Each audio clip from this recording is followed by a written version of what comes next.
오늘 말씀은 요한복음 13장 21절에서 30절 말씀까지입니다. 우리 한 절씩 교독하실 때 제가 먼저 읽습니다. 예수께서 이 말씀을 하시고 심령이 괴로워 증언하여 이르시되 내가 진실로 진실로 너희에게 이르노니 너희 중 하나가 나를 팔리라 하시니 제자들이 서로 보며 누구에게 대하여 말씀하시는지 의심하더라. 예수의 제자 중 하나 곧 그가 사랑하시는 자가 예수의 품에 의지하여 누웠는지라. 시몬 베드로가 머리짓을 하여 말하되 말씀하시니가 누구인지 말하라 하니 그가 예수의 가슴에 그대로 의지하여 말하되 주여 누구니까? 예수께서 대답하시되 내가 떡 한 조각을 적셔다 주는 자가 그니라 하시고 곧 한 조각을 적셔서 가룟 유다의 아들 유다에게 주시니 조각을 받은 후 곧 사탄이 그 속에 들어간지라. 예수께서 유다에게 이르시되 내가 하는 일을 속히 하라 하시니 이 말씀을 무슨 뜻으로 하셨는지 그 앉은 자 중에 아는 자가 없고 어떤 이들은 유다가 돈꾀를 맡았으므로 명절에 우리가 쓸 물건을 사라 하시는지 혹은 가난한 자들에게 무엇을 주라 하시는 줄로 생각하더라. 유다가 그 조각을 받고 곧 나가니 밤이더라. 아멘. 요 며칠 우리에게 주신 한 가지 메시지는 빛 가운데 사랑을 거부하게 되면, 빛을 거부하게 되면 결국 그것은 어둠을 선택하는 것이다 라는 그런 말씀입니다. 오늘 본문은 가룟 유다의 그 배신을 예고하시면서 예수님은 끝까지 사랑하시는 그 사랑을 스스로 거절하는 인간의 선택의 모습을 가룟 유다를 통해서 우리들에게 보여주고 있습니다. 예수님은요, 내가 선택한 자들이 이후에 자신에 대해서 어떻게 하실지에 대해서 아시면서도 그들의 발을 씻기셨다 말씀드렸습니다. 그리고 그들에게 떡을 나누어 주셨습니다. 그것은 뭐예요? 전적인 어떤 사랑의 표시입니다. 그러나 가룟 유다의 반응은 어땠습니까? 그날이었습니다. 가룟 유다는 어떻게 그 사랑을 받으면서도 마음을 열지 않았다라는 거예요. 그가 배신할 것이고 그가 자신을 팔아넘길 것이고 자신을 어떤 어려운 처지에 거하게 할 거라는 것을 알고 그럼에도 불구하고 사랑을 나누었지만 그는 마음을 열지 않았다라는 거예요. 예수님은 그리고 뿐만 아니라 그 자리에서 자신을 누가 팔 것인지에 대해서 공개적으로 이름을 발표하지도 않았습니다. 그러나 어떻게 했습니까? 끝까지 식탁에 같이 앉아 계셨습니다. 심지어 오늘 말씀에서 떡을 건네주면서 다시 한번 너의 마음을 돌이킬 수 있느냐? 또 나의 사랑은 이것이다 라는 것을 전해주었지만, 진실한 사랑을 베풀어 주셨지만 가룟 유다의 반응이 어떠했습니까? 이미 마음의 배신을 품고 이제 그 안에 있었습니다. 예수님의 사랑의 손길 앞에서도 결코 돌이키지 않았습니다. 결국 예수님의 떡을 받고도 회개하지 않았습니다. 뭐예요? 마음이 닫혀 있었다라는 거예요. 마음이 닫혀 있었다라는 거예요. 우리는 어떤가요? 하나님의 사랑 앞에서 끝내 마음을 열지 않는 그런 완고함이 있지 않은지. 우리도 용서를 구하고 사랑을 구하지만 결코 상대방의 마음이 닫혀 있으면 그 마음을 움직일 수가 없어요. 문이 닫혀 있기 때문에 그 마음은 그 상대방이 열어야지만이 그의 사랑이 들어가고 어떤 관계 교통이 일어나게 되는데 끝내 마음을 닫지 않고 완고함이 그에게 있었습니다. 성경에도 그런 내용들이 있어요. 출애굽기 바울의 완고함을 우리들은 볼 수가 있습니다. 하나님은요 10가지 재앙을 통해서 계속해서 경고를 주시고, 경고는 뭐예요?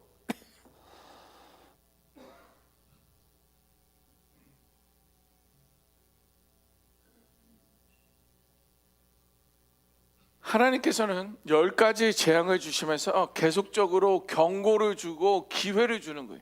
그것은 경고를 통해서 심판을 약속하시는 것이 아니라 너가 돌이킬 수 있도록, 하나님을 경외할 수 있도록 하나님께 돌아올 수 있는 그런 기회를 준다라는 거예요. 때로는 바로가 잠시 마음을 누그러뜨리는 듯 했지만 성경은 반복해서 그의 마음이 완악했다라고 성경은 기록하고 있습니다. 바울은 기적을 보았어요. 결국에 자신의 아들까지도 죽일 수밖에 없는, 죽을 수밖에 없는 그러한 고통 가운데 돌이킬 수 없는 그런 일들을 보았지만 결코 그는 마음을 열지 않았습니다. 능력을 경험해도, 사랑의 손길을 보아도 고집을 붙들면 마음은 굳어진 거예요. 고집을 붙들면 마음이 결코 온유해지지가 않아요. 돌이킬 수가 없습니다. 이것이 바로의 완고함이었습니다. 사무엘상 15장에는 사울 왕의 완고함을 볼 수가 있습니다. 하나님께서는요, 전쟁 가운데 사울에게 이렇게 말합니다. 너희가 아말렉과 전쟁을 할 터인데 모든 것을 진멸하라, 모든 것을 진멸하라 라고 분명히 명확하게 정확하게 설명하셨습니다. 명령하셨죠. 그러나 사울은요, 아말렉 왕 아각을 살려둡니다. 그리고 가장 좋은 양과 소를 별도로 구분하게 합니다. 그리고 가치 없는 것들만 다 죽이게 돼요. 보세요. 사울 왕은요, 부분적인 순종을 한 거예요.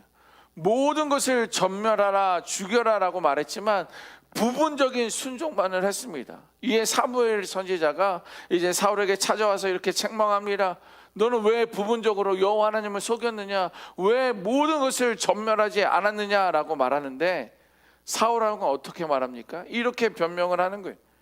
나는 하나님의 말씀을 청종했다, 이런 말을 해요. 예, 뭐 자기 합리를 하라는 거예요.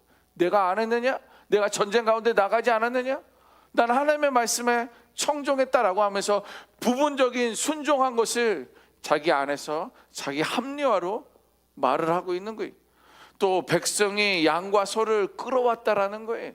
무엇입니까? 책임을 전가하는 거예요. 그 이유는 어쩌면 더 소중했을 거예요. 내가 하나님께 제사를 드리기 위하여 다른 것을 구별해 놨는데 봐, 그거 내가 가져온 거 아니야. 백성들이 소와 양을 가져왔다라고 하면서 책임을 전가하는 거예요. 여러분, 내가 제사를 위하여 그것을 구분해 놨다는 것은요, 경건으로 자기의 완전한 순종하지 못한 부분적인 순종한 것을 경건으로 포장하고 있는 그런 모습입니다. 그때 사무엘이 말했던 것이 이 말이, 순종이 제사보다 낫고 듣는 것이 수양의 기름보다 낫다라는 거예요. 차라리 그러한 제사를 드리지 말아라. 나는 오로지 순종을 원할 뿐이다.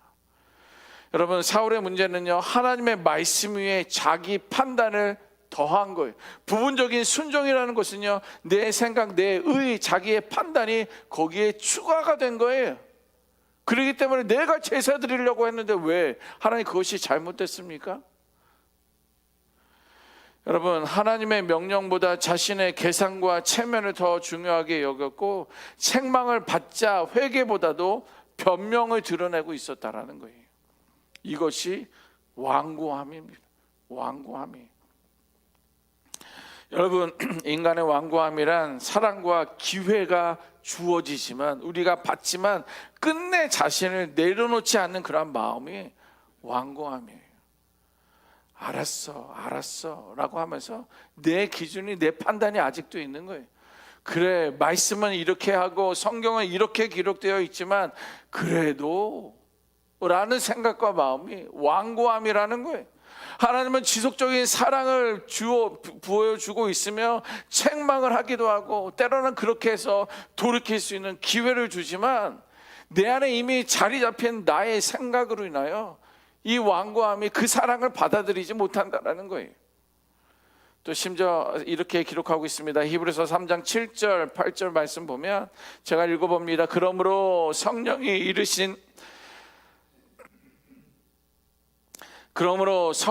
이르신 바와 같이 오늘 너희가 그의 음성을 듣거든 광야에서 시험하던 날에 거역하던 것 같이 너희 마음을 완고하게 하지 말라는 거예요. 성령이 너희 안에 임하고 너희가 그 음성을 듣거든, 말씀이 너희에게 터치가 임하면, 너의 말씀이 임하면 광야에서 있었던 불순종했던 것처럼 그 완고함을 갖지 말라는 거예요. 이 말씀은 구약 광야에 있었던 이스라엘의 예를 신약에서 들고 있습니다. 하나님의 인도와 은혜를 날마다 40년 동안 경험했음에도 불구하고 그들은 마음의 완고함에 대해서 굳어져 있었다라는 거예요. 아무리 찔러도 피가 나지 않는 그런 마음들이 그들에게 있었다라는 거예요. 여러분, 완고함은요 한순간에 생기지 않아요. 어제까지는 좋아하는데 갑자기 아니 왜 이렇게 저 사람이 완고해졌어? 아니, 한순간에 완고함이 생기지 않습니다. 내 안에서 계속 미루는 습관들이 생기는 거예요. 그리고 자기의 합리화를 계속적으로 드러내고 있는 거예요. 그것을 붙들 때 그것은 우리의 마음이 완고해지는 거예요. 가룟 유다는 어떻습니까? 그에게 지식이 없었던 것도 아니고 기회가 그에게 있지 않았던 것도 아니에요. 예, 누군가는 예수님을 십자가에 못 박아야 되는데 그가 가룟 유다였다라는 거예요. 기회가 계속적으로 주어져요. 여러분, 기회가 나에게도 저에게도 여러분들에게 계속 주어져요. 의구야, 너의 완고함을 이제 깨트려야 된다. 나에게로 돌아와야 된다. 그 마음을 계속적인 기회가 주어져요. 그러나 그는 예수님 앞에서 자기의 완고한 마음을 돌이키지 않았습니다. 우리 30절 말씀 보시겠습니까? 30절에 이렇게 기록하고 있습니다. 유다가 그 조각을 받고 곧 나가니 밤이러라. 밤이란 이야기를 하고 있어요. 또 그 전에는요 사단이 그에게 들어갔더라 라는 말도 있어요. 결국 완고함은요 여러분들의 삶이 아니, 하나님의 통치하심이 아니, 사단의 역사하심입니다. 이 밤이라는 것은 영적인 상태를 상징하고 있는 거예요. 요한복음의 빛은 예수님을 이야기하고 있어요. 계속적으로 요한복음을 읽으면서 빛에 대해서 이야기하는데 그것은 예수님에 대한 이야기예요. 어둠은 무엇입니까? 빛을 거부하는 상태를 상징하고 있어요. 그래서 여전히 빛은 비추고 있지만 그는 스스로 그 빛의 자리에서 그냥 뛰쳐나가는 거예요. 어둠을 선택하고 어둠 가운데 거한다라는 거예요. 여러분, 어둠은 갑자기 우리를 덮치지 않습니다. 처음에는 갈등을 통해서 조짐이 보여요. 완고함이, 감각이 사라집니다. 빛이 이제 불편해지고 회개의 피로도 느끼지 못하는 강팍함이 완고함으로 만들어진다라는 거예요. 이것이 영적인 밤입니다. 사람이 빛에서 물러난 상태를 말하는 거예요. 저는 이 말씀을 묵상하면서 우리 빅토밸리 지역을 좀 생각을 해봤습니다. 우리 주변에 있는 이웃들이에요. 여러분들은 이미 저보다 오래 사셨기 때문에 이 지역이 정말 뜨겁잖아요. 사막 데절트 지역이잖아요. 햇빛이 강한 도시입니다. 그러나 영적으로는요 어떻게 보입니까? 많은 상처들이, 또 많은 외로운 자들이, 또 중독된 자들이, 또 분노하고 있는 자들이, 또 심지어 체념하는 그런 자들이 가득 차 있는 지역입니다. 어둠을 안고 살아가는 영혼들이 많아요. 여러분, 복음은 여전히 선포되어지고 있어요. 30개 되는 교회, 매 주일마다 복음이 증거되고 있습니다. 하나님의 이 사랑은요 여전히 그들을 통해서 흘러가고 있습니다. 그러나 반복된 상처들이 있어요. 또 반복된 실망들이 있습니다. 그래서 그들이 신앙을 떠나고 있어요. 완고함이 자리를 잡고 있다는 거예요. 내 방식대로 살겠다라는 고집이 마음을 닫고 있습니다. 빅토밸리 지역 가운데 흐르는 완고해진 그 마음 때문에 다시는 기대하지 않겠다라는 거예요. 교회는 다 똑같아. 믿는 사람들이 더해. 다시는 기대하지 않겠다라는 거예요. 내 방식대로 사는 게 덜 아프다라는 거예요. 거기 교회 갔다가 내가 더 상처받으면 나만 힘드니까 그냥 내 방식대로 상처 안 받겠다고 살겠다라는 자기의 보호가 가득 차 있습니다. 그러면 어떻게 해야 할까요? 오늘 말씀을 통해서 같이 세 가지만 나눕니다. 첫 번째는 이곳 빅토밸리 영혼들에게 필요한 것은요, 왜 그렇게 살아? 이 말이 아니라 많이 아팠겠구나, 많이 아팠겠구나, 같이 공감해 주는 것입니다. 완고해진 마음은요 사랑의 온도를 통해서 녹을 수밖에 없어요. 여러분들이 받은 사랑, 여러분들이 하나님 앞에 받았던 그 은혜를 그들과 공감해주며 다른 말 하는 것이 아니라 그냥 공감해주는 거예요. 많이 아팠겠구나, 많이 외로웠겠구나. 우리의 사랑으로 그들의 완고한 마음을 누길 수 있기를 부탁드립니다. 두 번째는요, 사람은 혼자 있을수록 마음이 더 굳어집니다. 그들을 대할 때 판단하지 않는 대화가 필요해요. 맞아, 그때 그 사람이, 맞아, 그때 그 일만, 이러면서 많은 것들을 판단하는 것이 아니라 그들을 대할 때 들어주는 귀가 되어주는 거예요. 막 말하고 싶은 게 있죠. 나의 완고함이 있기 때문에 맞장구 싶은 마음도 있고요, 아니 그거야 라고 다른 이야기를 할 수도 있지만 나의 완고함조차도 내려놓고 그의 완고함을 그냥 들어주는 거예요. 아니 목사님, 똑같은 이야기예요. 그래도 들어주세요. 실패를 품어주는 그러한 공동체가 될 때 이 지역의 영적인 밤을 깨는 그런 첫걸음이 되게 될 줄 믿습니다. 세 번째는요, 작은 순종부터 시작이 됩니다. 완고함을 깨는 방법은요, 거대한 결단이 아니에요. 그래, 오늘부터 내가 새벽 예배 안 빠지리라. 그래, 내가 오늘 성경을 1시간 이상을 읽으리라. 뭐 큰 결단들로부터 시작되는 것이 아닙니다. 작은 순종 하나에 다시 예배의 자리로 돌아가는 거예요. 한번 가보자. 그래, 한번 결단해서 내가 예배의 자리로 나아가보자. 그래, 한번 더 기도해보자. 하나님 앞에 무릎을 꿇어보자. 또 용서하지 못한 사람을 위해 짧게라도 기도하는 거예요. 그 사람이, 그 인간이 나에게는 미움과 같은 존재이지만, 나를 이렇게 패역하게 만드는 존재이지만 그를 축복해 주는 거예요. 왜? 예수님이 그러셨잖아요. 내가 어떠한 존재인지를 아는데, 그 같이 밥 먹던, 한상에서 밥 먹던, 즐거워하고 행복해했던 그 제자들도 곧 몇 시간 후면 나를 배반할 것이고, 나를 모른다고 할 것이고, 나를 십자가에 못 박기 위해 팔 것인데, 다 알고 있었지만 사랑의 기회, 용서의 기회를 주었음에도 사단이 역사하고 함께하지 못할 그들을 다 알고 계셨지만 사랑으로 다시 나아간 것처럼 그들을 용서하지 못한 사람들을 위해서 짧게라도 기도하는 거예요.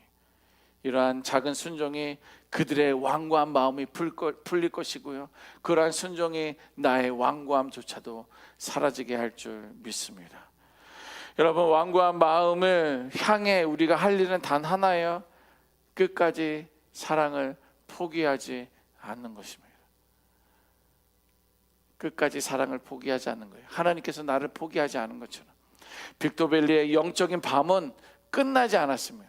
이미 심판은 시작되고 있지만 끝나지 않은 거예요. 아직 사랑의 떡이 우리들에게 주어지고 있습니다. 하나님의 사랑은요, 오늘도 우리를 두드리고 있어요. 의구야, HDN의 성도들아, 빅토밸리 지역 주민들아 라고 문을 두드리고 있습니다. 이렇게 문을 여는 작은 순종이 이 도시의 새벽을, 빛을 다시 비추게 할 줄 믿습니다. 아멘. 기도하겠습니다.